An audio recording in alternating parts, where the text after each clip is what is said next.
Konnichiwa, fellow travelers.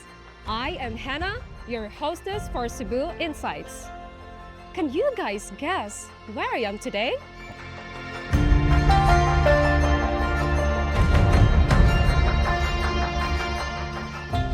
Let me give you a hint.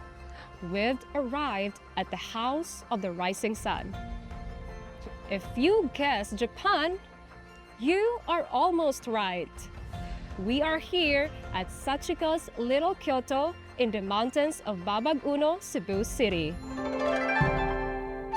Little Kyoto is a model city that captures Kyoto's picturesque garden scenes, its sprawling mountain ranges, its temples, and all of the tasty treats of the city's night markets. Sitting 45 minutes from the center of Cebu City, Little Kyoto is easily accessible via the Cebu Trans-Central Highway. As you arrive, prepare to be greeted in typical Japanese fashion and with a healthy dose of Japanese hospitality. いらっしゃいませ。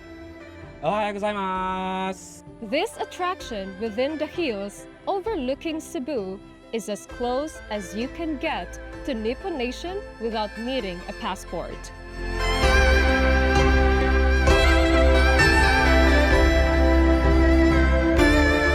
After paying the entrance fee, it's time to truly embrace the Japanese theme.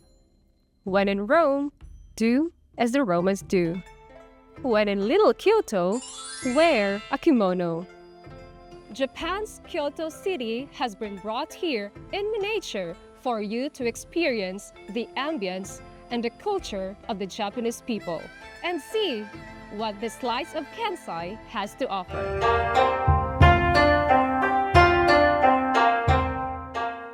Now that you're dressed for the part, it's time for purification.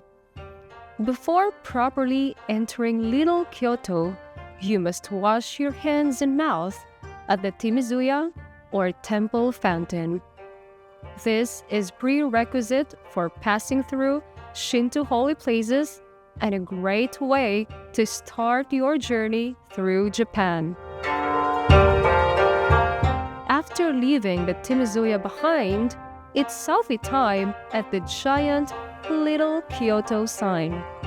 You'll want to be sure to get lots of shots here so everyone knows why you're wearing your stylish kimono. After you've done showing some love to Little Kyoto, it's time to cross the first bridge and properly enter the sized-down City of Flowers. Your first destination should be the well-laid-out sign, displaying every stop along your journey through Little Kyoto.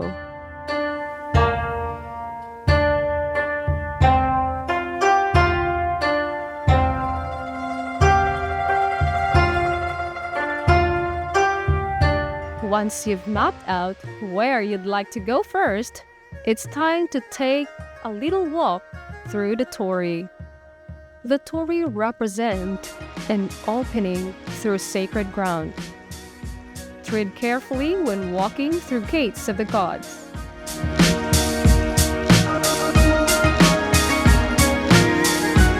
Next, we wave at Sachiko, so he knows we won't keep him waiting too long. And through the torii once more to the Daruma dolls of Little Kyoto. Daruma are not only believed to bring good fortune, but are also a symbol of perseverance. Daruma are often given as gifts of encouragement.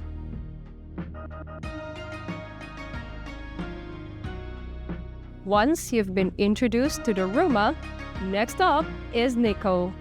The Maniki-Nico cats are Japanese figures believed to bring good luck to their owners.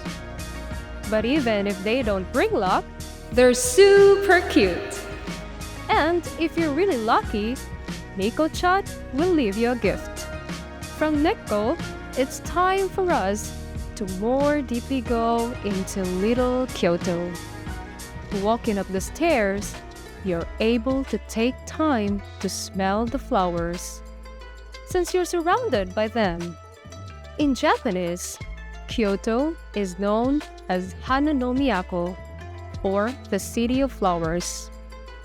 As you climb the steps, you'll see that Kyoto's sister city in Cebu does a great job of matching the original. The entire hillside on which Little Kyoto is built is covered in beautifully maintained flora. Looking down at all the pristinely maintained petals gives you perspective on just how much time and attention has been put into creating and maintaining Little Kyoto. Further along, we find some iconic companions waiting for us, Mickey and Minnie. Little Kyoto's layout was created with your selfie shots in mind, and this section of the site is no different. Moving on from our famous mice, you'll find an even better view waiting for you. Whether you run or slugged up the stairs, this panorama is worth every step. Looking across the gardens below and into the lush hills gives you a sense of peace and calm. There's just something serene about the whole scene. When you're ready to carry on, there's some more pals who can't wait to hang out with you. Atop Anime Hill, there are pirates, ninjas, and shikigami, all happy to contribute to your sensational selfies. Once you've had enough of the chill, it's time to go a little further up the hill to the Moiwa. Mount Moiwa is the highest point in Sapporo, Japan. Little Kyoto's Moiwa is aptly named after this mountain, since the Moiwa is the highest point in the entire facility. It's a great place to rest after all that climbing.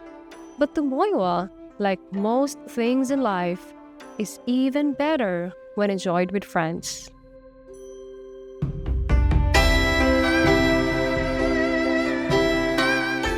Descending from mini Mount Moiwa, we're now heading on a journey to the west, or at least the western side of Little Kyoto. Waiting for us, we find the golden religious icon with the patience of Buddha. Probably because he is an actual Buddha. The Laying Buddha is a representation of the many great Buddhas that can be found throughout Japan, including the Golden Gifu Daibutsu. And after all the stairs, you can understand why he's having a lay down. While hanging out with Buddha gives us a super zen feeling, the show must go on, and so must we. Onwards to our next destination, we leave the religious behind for a lovely representation of Asian architecture. It wouldn't be Japan without pagodas, and it wouldn't be a trip to Little Kyoto without a visit to theirs. The Little Kyoto Pagoda takes up the western corner of the complex and stands at well over 15 feet tall. This stone-based structure also houses another miniature Buddha, keeping it safe from the elements.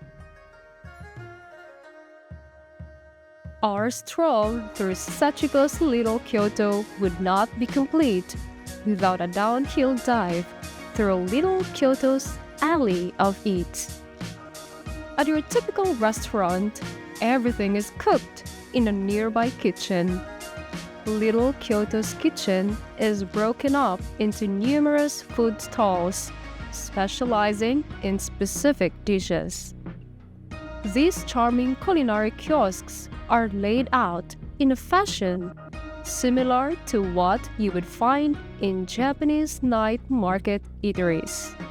You can admire them as you let your hunger guide you down to the stall where you can order. You can try assorted Japanese cuisine at very affordable prices. Takoyaki, tempura, teriyaki, yakisoba, and many more food choices are just an order away. Juices and varieties of bubble milk tea are also on the menu. After you've decided what mouth-watering Japanese dishes you'll be enjoying, it's time to rest at the Little Kyoto cafeteria. Before long, your food will arrive, and it won't be just your sight telling you that you're in Japan, but your taste and smell as well.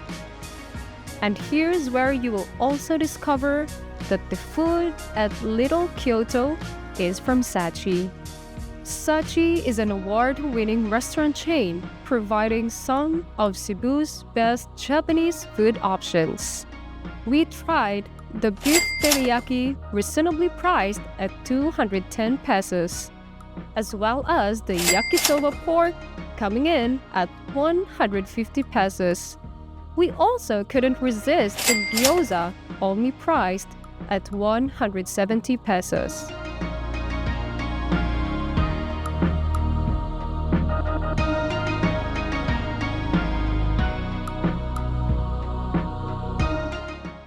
Once lunch is done, it's time for a long-awaited visit with our little furry buddy, Hachiko.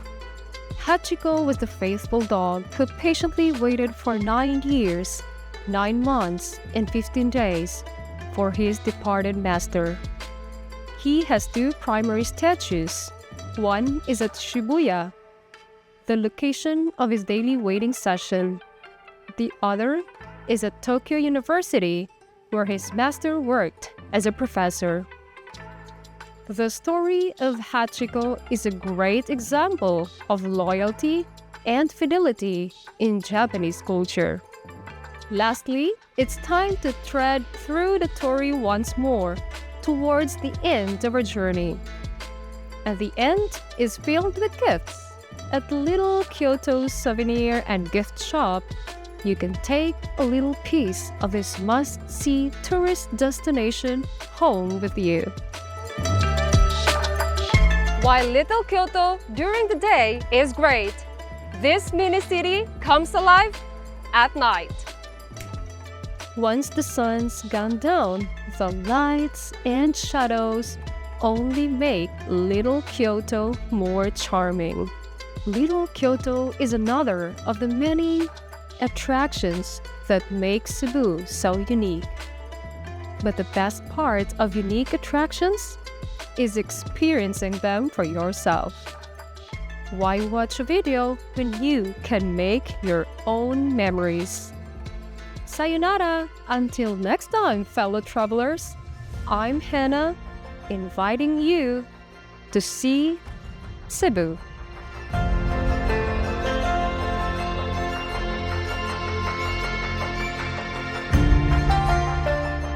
Sachiko's Little Kyoto is open from Tuesdays to Sundays, 8 a.m. to 8 p.m. and is located in Barangay Babag, west of Cebu City. What do you think of Little Kyoto?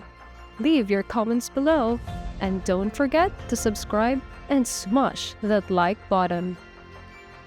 For more of the best of Cebu, you can visit our website at cebuinsights.com.